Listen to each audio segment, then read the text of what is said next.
নমস্কার বন্ধুরা, মৌসুমি kitchen and ব্লগে আপনাদের সবাইকে স্বাগত।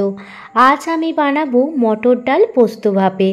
ঘি, কাঁচা লঙ্কা আর গরম ভাতের সাথে এই রকম মটর ডাল পোস্ত ভাপে থাকলে এক থালা গরম ভাত নিমিষেই শেষ হয়ে যাবে। খুবই টেস্টি খেতে হয়। রেসিপিটি প্রথম থেকে শেষ অবধি দেখার আপনাদের কাছে অনুরোধ রইল। রেসিপিটি বানানোর জন্য দেখুন, আমি এখানে 1 কাপ পরিমাণ মটর ডাল 5 থেকে 6 ঘন্টা ভালোভাবে জলে ভিজিয়ে নিয়েছি। এখানে প্রায় 200 গ্রাম মতো মটর ডাল আমি নিয়ে নিয়েছি। রান্নাটি যদি আপনারা সকালেই করতে চান তাহলে আগের দিন রাতেই মটর ডালটা ভিজিয়ে রাখবেন। মটর ডালটা খুব ভালোভাবে দেখুন ভিজে গেছে। জল পাল্টে আরও 2 বার ধুয়ে নিলাম।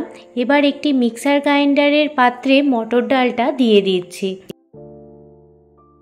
মটর ডাল দিয়ে দেওয়ার পর এখানে স্বাদ মতো কাঁচা লঙ্কা দিয়ে দিলাম, আর তার সঙ্গে দেখুন ছোট বাটির সামান্য পরিমাণ জল অ্যাড করে দিলাম।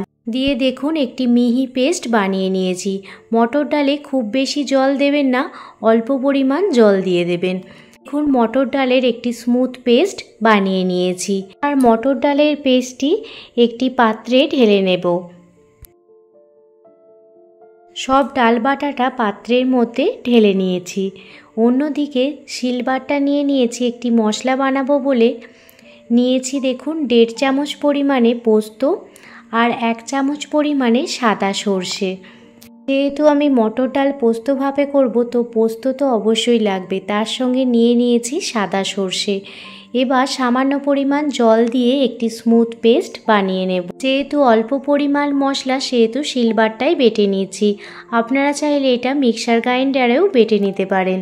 হলুদ সর্ষে দেওয়ার ফলে এই ডাল ভাপিটি খেতে খুবই ভালো লাগে, আর এর ফ্লেভারটাও খুব সুন্দর আসে। যে কোনো রান্না শিলবাটায় বেটে রান্না করলে তার রান্নার টেস্ট কিন্তু খুবই ভালো আসে। তো আপনারাও চেষ্টা করবেন অবশ্যই কিছু অল্প পরিমাণ মশলা হলে সেটা শিলবাটায় বেটে নেয়ার। দেখুন মশলাটি বাটা হয়ে গেছে। এবার এই মশলাটি একটি বাটিতে তুলে নিচ্ছি। আর এই মশলাটি মটর ডালেতে দিয়ে দিচ্ছি এবং তার সঙ্গে দিয়ে দিচ্ছি স্বাদ মতো লবণ। এর সাথে দিয়ে দিচ্ছি সামান্য পরিমাণ চিনি। চিনি দিলে এর স্বাদ ব্যালেন্সটা খুব সুন্দর হয়। আর তার সাথে দিয়ে দিচ্ছি কাঁচা সর্ষের তেল। অবশ্যই এই ডাল ভাপেটি রান্না করার জন্য সর্ষের তেলের ব্যবহার করতেই হবে। এবার সমস্ত মশলা ভালোভাবে মটর ডাল বাটার মধ্যে মিশিয়ে নিচ্ছি। ভালো করে একটি চামচের সাহায্যে মিশিয়ে নিচ্ছি, যাতে সমস্ত মশলা মটর ডালের মধ্যে ভালোভাবে মিশে যায়। এবার একটি পাত্র নিয়ে নিয়েছি আর তার মধ্যে সামান্য পরিমাণ সর্ষের তেল দিয়ে দিচ্ছি। সর্ষের তেলটা হাতে করে ভালোভাবে পুরো টিফিনের গায়ে লাগিয়ে নিতে হবে। দেখুন এই কাজটি আপনারা হাতের সাহায্যেই করবেন, তাহলে দেখবেন পুরো টিফিনেই খুব সুন্দরভাবে সর্ষের তেলটি লাগানো হয়ে গেছে। এর মধ্যে সর্ষের তেল লাগিয়ে নেওয়ার পর মটর ডাল বাটাটা ওই টিফিনের মধ্যে দিয়ে দিচ্ছি।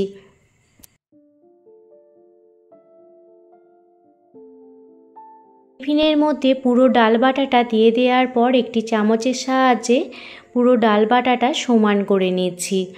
এরপর এর মধ্যে কাঁচা লঙ্কা দিয়ে দিচ্ছি। এখানে আমি কাঁচা পাকা 2 রকম লঙ্কাই ব্যবহার করেছি। যখন ডালটি ভাপে সিদ্ধ হতে দেব তখন কাঁচা লঙ্কার গন্ধটাও খুব সুন্দর আসবে। এবার টিফিন কৌটোর ঢাকনা বন্ধ করে দিলাম। অন্যদিকে গ্যাসের ওভেন জ্বালিয়ে কড়াই বসিয়ে দিয়েছি, আর তার ওপর দেখুন একটি ছোট বের বসিয়ে দিয়েছি। আর দেখুন পরিমাণ মতো জল দিয়ে দিলাম। যখন জল গরম হয়ে যাবে তখন টিফিন কৌটোটি বসিয়ে দিলাম। টিফিন কৌটোটি এমন বসাতে হবে যে যাতে জলেতে সামান্য পরিমাণ ডুবে থাকে। যেহেতু বেডটি উঁচু লাগছিল, তো সেই জন্য আমি অন্য বেড ইউজ করেছি। এবার একটি ঢাকনা দিয়ে ডাল ভাপেটি 10 থেকে 15 মিনিট গ্যাসের ফ্লেম লো টু মিডিয়ামে রেখে ভাপেতে সিদ্ধ হতে দেব। যাতে বাষ্পটা বাহিরে না বেরোতে পারে সেই জন্য একটি লবঙ্গ মুখে দিয়ে দিয়েছি। 15 মিনিট পর ফিরে এসেছি, আর দেখুন জলটা অনেকটা পরিমাণ কমেও গেছে, আর ডাল ভাপেটি একদমই সিদ্ধ হয়ে গেছে। এবার যখন টিফিন কৌটোটা ঠান্ডা হয়ে যাবে তখন টিফিন কৌটোটা আপনাদের খুলে দেখাবো। দেখুন সামান্য ঠান্ডা হয়ে গেছে টিফিন কৌটোটি। এই পর্যায়ে টিফিন কৌটোটি দেখুন খুলে নিচ্ছি। দেখুন মটর ডাল বাটাটি কত সুন্দরভাবে সিদ্ধ হয়ে গেছে। ওপরটা অল্প একটু কাঁচা থাকলেও ভেতরটা একদমই সিদ্ধ হয়ে গেছে, আর প্রচণ্ড পরিমাণ গরম ছিল, আপনারা দেখে বুঝতেই পাচ্ছেন। অন্যদিকে গ্যাসের ওভেন জ্বালিয়ে আবারও কড়াই বসিয়ে দিয়েছি, আর কড়াইতে দিয়ে দিলাম পরিমাণ মতো সর্ষের তেল। তেল গরম হয়ে গেলে এর মধ্যে 4টে শুকনো লঙ্কা প্রথমে ভালোভাবে লাল লাল করে ভেজে নিতে হবে। লাল করে শুকনো লঙ্কাটি ভেজে নেওয়ার পর তেল থেকে তুলে নিলাম। আর ওই তেলের মধ্যে দিয়ে দিচ্ছি 1 চামচ পরিমাণে কালো জিরে। এবার ডাল ভাপাটি সিদ্ধ করে নিয়েছিলাম, সেই ডাল ভাপাটি কড়াতে দিয়ে দিচ্ছি। ডাল ভাপাটি কড়াতে দিয়ে দেওয়ার ফলে যেটুকু পরিমাণ কাঁচা থাকবে সেটুকুও খুব ভালোভাবে সিদ্ধ হয়ে যাবে। গ্যাসের ফ্লেম মিডিয়ামে রেখে অনবরত খুন্তির সাহায্যে নাড়াচাড়া করে ডাল ভাপাটি খুব ভালোভাবে কড়াইতে নেড়ে নেব।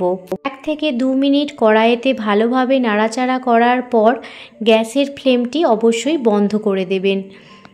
শুকনো লঙ্কাগুলো আগে থেকে তুলে নিয়েছিলাম, সেই শুকনো লঙ্কাগুলো সামান্য পরিমাণ লবণ দিয়ে ভালোভাবে গুঁড়িয়ে নিয়েছি। লবণের সাথে শুকনো লঙ্কাটি খুব ভালোভাবে গুঁড়ানো হয়ে গেছে।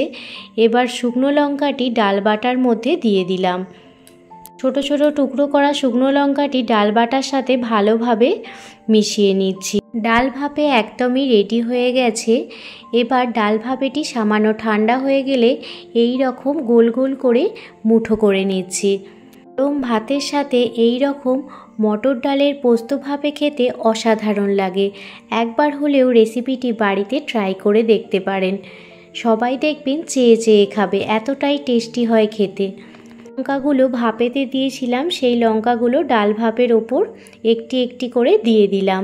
তো আপনাদের মটর ডালের পোস্ত ভাপের এই রেসিপিটি কেমন লাগলো আমাকে অবশ্যই কমেন্ট করে জানাবেন। যদি ভালো লেগে থাকে প্লিজ একটি লাইক, কমেন্ট, শেয়ার এবং সাবস্ক্রাইব করে আমার পাশে থাকবেন। সবাই ভালো থাকবেন, সুস্থ থাকবেন, সাবধানে থাকবেন।